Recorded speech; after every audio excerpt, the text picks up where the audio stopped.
Okay, now, in the previous lecture, we seen how we can fix the association problem if Reaver could not associate with the target and was just giving you the fail to associate problem in here. And we seen how we can fix that by manually associating with the target. Now, in many cases, that's it. That'll be the end of the issue. So that was a completely separate issue that we solved. The problem is, after we solved that issue, we ran Reaver, we bypassed that issue, but we were kind of stuck at 0.00% and Reaver wasn't moving, it wasn't giving us any information, so we really didn't know what to do, so we're kind of stuck on what's the next step. So, what I want to show you in this lecture is a way of debugging and knowing what's happening in the background, and we'll see how to bypass the issue that's actually happening. So, first of all, before I start trying solutions, I want to know what's happening in the background. And to do that, we're going to run the exact same command using the exact same sequence that we were doing before, but I'm going to add one more argument to the command, and that is -vvv. And what this does, it basically tells Reaver to produce verbose output, which means that it'll give us as much information as possible about what's happening in the background. Now, we usually don't use this option because you'll see the screen will get filled with messages and it'll be hard to track what's happening. But if you're getting stuck, this is the only way for you to debug and know what's happening. So I'm gonna hit enter for this. And it's asking me if I want to continue. I'm gonna say no because I like to always start from scratch, especially if I didn't make any progress. And before I do that, I'll get my command ready here.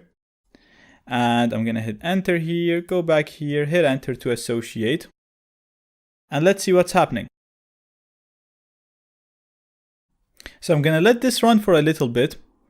And then I'm gonna Control C out of it, obviously, because we know this is actually not gonna work. And once we stop, we're going to analyze the output and see what's happening. But as you can see, it's producing a lot of output, and that's why we usually don't use the -vvv, because if things are going well, we actually don't need to see these messages. Okay, now I think this is enough for us to know what's happening. So I'm just going to Control C here, and I'm going to Control C in here. I'm going to bring this down a little bit so we can focus on the top. So we can see the start here. We can see that it associated here with no problems, so that's all good.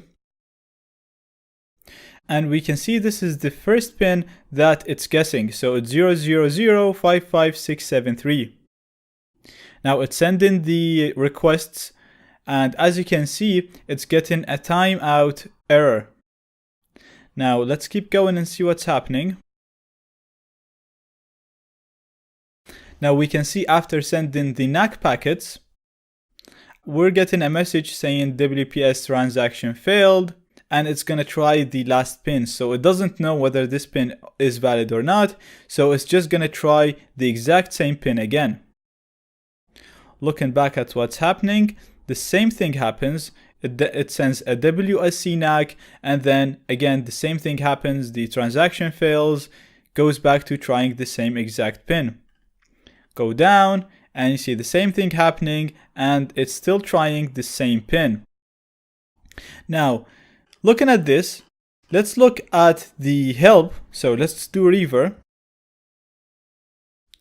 --help. This will show us all the options that we can use with Reaver. And if you look in here, you'll see we have an option of capital N or --no NACs. And what this does, it tells Reaver not to send NAC messages when out of order packets are received. Now looking at the output here, at the way that Reaver keeps receiving these packets, and then it's repeating the same thing because it's sending the WSC NAC, we can try to tell Reaver not to send this NAC and just keep trying and see if this actually fixes the problem. Because it looks like it's the WSC NAC packets that's causing Reaver to get stuck in this loop. So I'm going to run the exact same command again, and this time we're adding one more argument and we're saying no NACs. Okay, so I'm going to hit enter. Again, I'm going to say no to start from scratch, and I'm going to prepare my command here. So enter, enter, and let's see what happens. Now Reaver is trying this pin, which is 0005678. Let's see if the next pin is going to be different. Now I already know this pin is different than the first one because I noticed the first one, but let's see. And boom, yeah, next pin is different. Now it's 0123568. And again, a new pin. So we're doing 1115670. And perfect. So far, Reaver has tried 4 pins, and it's actually making progress. So we're not stuck at where we were. We managed to bypass the 0x2 and 0x3 issues. And now we can just let Reaver work and brute force the password for me. Now, it detected AP rate limiting, which is another issue that I'm going to cover later. But for now, we managed to bypass the 0x2 and 0x3 issue. So the take-home lesson from this lecture is you can do the -VVV to debug and see exactly what's happening in the background. You can do --help to see the options, and we've seen how we can use the nonax to bypass the 0x2 and 0x3 issues. Now, I want to note that each of these issues, now the router I have right now is a very stubborn one. So probably you might not face all of these issues that I'm covering now in a router. For example, you might face the issue that I covered previously about the association, but everything will run smoothly after that.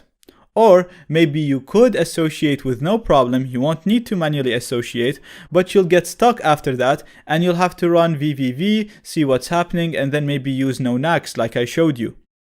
Or maybe you won't face any of these issues and you might jump straight to the rate limiting issue that we're getting right now and that I said I'm going to cover later.